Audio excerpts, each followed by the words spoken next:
Janasena party అధికారిక ఖాతా hack అయింది. ఎక్స్లో జనసేన అధికారిక అకౌంట్ని హ్యాక్ చేసి హెడర్తో పాటుగా ప్రొఫైల్ పిక్ కూడా మార్చేసినట్టు చాలా స్పష్టంగా మనం చూడవచ్చు. 2.6 మిలియన్ ఫాలోవర్స్ ఉన్నటువంటి ఈ పార్టీ అకౌంట్ని ఎవరో హ్యాక్ చేసిన తర్వాత ఇందులో వివిధ సంస్థలకు సంబంధించిన ప్రకటనలు షేర్ చేసినట్టుగా స్పష్టమవుతుంది. ఇక్కడ చూడొచ్చు మనం జనసేన పార్టీ అఫీషియల్గా రీపోస్ట్ చేసినట్టుగా ఇది కనిపిస్తుంది. కానీ ఇది పార్టీకి సంబంధం లేనటువంటి విషయం.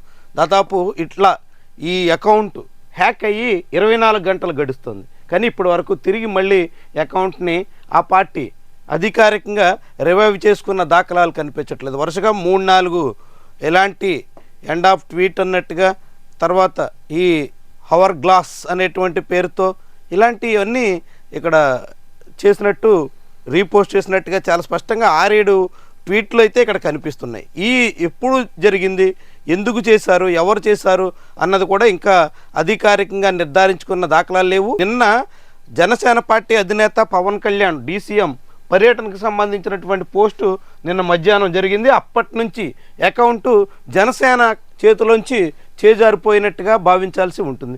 ఈ హ్యాండిల్ మొత్తంగా ఇప్పుడు జనసేన పార్టీ సంబంధించినటువంటి పోస్టింగ్ చేసేదానికి వీలు లేకుండా పోయింది. దీనికోసం ఇప్పటికే చాలా ప్రయత్నాలు చేస్తున్నారు. ఎవరు అధికారికంగా జనసేన పార్టీకి సంబంధించినటువంటి ఇంత పెద్ద అకౌంట్ని, ఇంత హ్యాండిల్ని ఎవరు యాక్ట్ చేసి ఉంటారు అన్న దాని మీద మళ్ళీ గుల్లాలు పడుతున్నారు. దానికి సంబంధించినటువంటి సెర్చ్ ప్రయత్నాల్లో ఉన్నారు. కానీ ఇప్పటివరకు అయితే ఒక నిర్దిష్టమైన స్పష్టతకు రాలేదు. తిరిగి అకౌంట్ని తమ సొంతం చేసుకున్న పరిస్థితి కూడా లేదు. దాదాపు 24 గంటల పాటు జనసేన చేతుల్లోంచి తమ అధికారిక ఖాతా మొత్తంగా పక్కదారి పట్టేసి ఎవరో హ్యాకర్ చేతుల్లో పోయినటువంటి తీరు మాత్రం ఆసక్తికరంగా కనిపిస్తుంది. ఇన్ని పోస్టులు జనసేనకు సంబంధం లేకుండా ఏవేవో పోస్టులు వచ్చి జనసేన పార్టీ అధికారిక హ్యాండిల్లో కనిపిస్తున్నా దాన్ని తిరిగి మళ్ళీ తమ సొంతం చేసుకునేటువంటి ప్రయత్నం ఆ పార్టీ చేయగలిగినటువంటి దాఖలాలు కనిపించట్లేదు. ఇప్పటి వరకు తిరిగి దారిలోకి వచ్చినటువంటి ఆనవాళ్ళు లేవు. మొత్తం ప్రొఫైల్ పిక్ మార్చేసి తొలుత, ఆ తర్వాత దీనికి సంబంధించినటువంటి హెడర్ కూడా తొలగించేసి పూర్తిగా ఇదొక హ్యాకర్స్ బారిన పడింది అనేటువంటి సూచికగా స్పష్టం చేస్తున్నారు. అయితే ఎవరు చేశారు, రాజకీయంగా విరోధులు చేశారా, లేకుంటే ఎవరైనా సైబర్ క్రైమ్ సంబంధించినటువంటి వాళ్ళు ఏదైనా ముఠా దాడి చేసిందా, ఎవరు ఇలాంటి ప్రయత్నం చేస్తారు అన్న దాని మీద మాత్రం స్పష్టతకైతే రాలేదు. జనసేన పార్టీ ఈ విషయం మీద అనేక రకాలుగా ఇంకా పరిశోధనలు చేస్తూ కనిపిస్తుంది. దీనికి సంబంధించి ఇప్పటికే సైబర్ క్రైమ్ పోలీసులు కూడా రంగంలో దిగినట్టు చెప్తున్నారు. ఏం జరిగింది అసలు, ఎందుకని జనసేన పార్టీ దాదాపు 2.6 మిలియన్ ఫాలోవర్స్ ఉన్నటువంటి అకౌంట్ ఎట్లా పక్కదారి పట్టింది, ఎందుకు ఇలా జరిగింది అన్న దాని మీద ఒక స్పష్టతకు రావడానికి ప్రయత్నం చేస్తున్నారు. తిరిగి మళ్ళీ అధికారిక ఖాతాను తమ సొంతం చేసుకునే ప్రయత్నానికి ఇంకా ప్రయత్నాల్లో అయితే ఉన్నారు. కానీ ఇప్పటివరకు అయితే వాళ్ళు ఇందులో 6 ఫాలోయింగ్ ఉన్నాయి.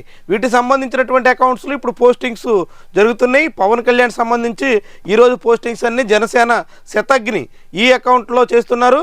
ఇక్కడ కేవలం 279K మాత్రమే ఫాలోవర్స్ ఉన్నారు. అక్కడ 2.6 మిలియన్ ఫాలోవర్స్ ఉన్నారు. దాంతో ఇప్పుడు ఇక్కడ మాత్రమే జనసేన పార్టీ పవన్ కళ్యాణ్ సంబంధించినటువంటి ప్రోగ్రామ్స్ అన్ని deputy chief minister Pawan Kalyan పలమనేరులో పర్యటన, కుంకి ఎలిఫెంట్స్తో ఆయన తీసుకుంటున్నటువంటి ఆశీర్వాదాలు, ఇవన్నీ సంబంధించినటువంటి పోస్టింగ్స్ అన్నీ ఆయన అధికారిక అకౌంట్ అవకాశం లేకపోవడంతో ఈ శతగ్ని ప్రస్తుతం ఇదంతా సెకండ్ అకౌంట్గా భావించాల్సి ఉంటుంది. ఇందులో మాత్రమే పోస్టింగ్ చేస్తున్నట్టు మనం చూడాలి. ఈరోజు పవన్ పర్యటనకు సంబంధించినటువంటి కథనాలన్నీ ఇదే అకౌంట్లో కనిపిస్తున్నాయి. అధికారిక అకౌంట్ చాలా భారీగా ఫాలోవర్స్ ఉన్నటువంటి హ్యాండిల్ మొత్తంగా ఇప్పుడు హ్యాకర్స్ బారిన పడడంతో జనసేన పార్టీ తన రెండో బ్యాకప్ అకౌంట్ని ఆశ్రయించక తప్పని పరిస్థితిలో ఉన్నట్టుగా భావించాల్సి ఉంటుంది. మరి ఇది అకౌంట్ ఎప్పటికి తిరిగి మళ్ళీ రివైవ్ చేస్తారు, ఎట్టా అసలు ట్రేస్ చేస్తారు, ఎలా ఈ సైబర్ క్రైమ్ బారి నుంచి అంత పెద్ద హ్యాండిల్ని సొంతం చేసుకోగలుగుతారు, ఇవన్నీ ఇప్పుడు ఆసక్తిగా మారుతున్నాయి. జనసేన పార్టీ నాయకత్వం, దానికి సంబంధించినటువంటి సోషల్ మీడియా విభాగం, వీళ్ళతో పాటుగా సైబర్ క్రైమ్ సిబ్బంది, వీళ్ళంతా దాని మీద కసరత్తులు చేస్తున్నట్టుగా తెలుస్తోంది.